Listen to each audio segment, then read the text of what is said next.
Another thing which is good for you to know about when learning about operating systems is buffering and spooling. So what is that? So that's basically like anytime you're going to be doing things where data is going in or out of your computer, like maybe I want to print a whole bunch of stuff. Well, when I am ready to print it, I would, go like right click and choose, let's go here, file, print, print, print, print. There we go, print. And sure, let's print current sheet. Let's go with that. And then if I was to choose print to print this, wow, that's a whole lot of typing. It would spool to the print buffer.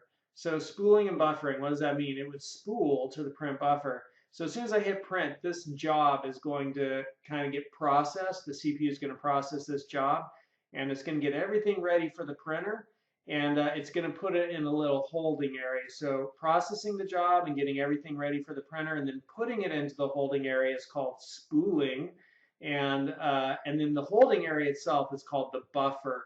And why is it called the buffer? Because the buffer allows data to kind of like hang out in this in-between state of, it could hang out and rest there if the printer's not ready for all the data yet.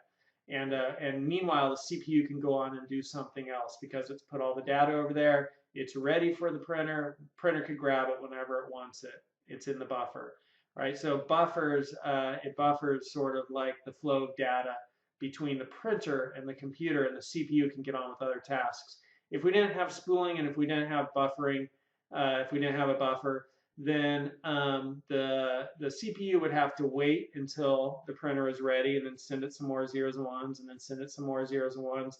And so the CPU would be waiting on the printer to print, and it'd be feeding the data to the printer as the printer is ready for it. But with spooling, the CPU can put all the data into the buffer, and then whenever the printer is ready for the data, it could pull it out of the buffer. So that's true not only for printers, but for other hardware devices. Whenever data is going in and out of the computer system, the data can be spooled into a buffer, and the data can wait there until whatever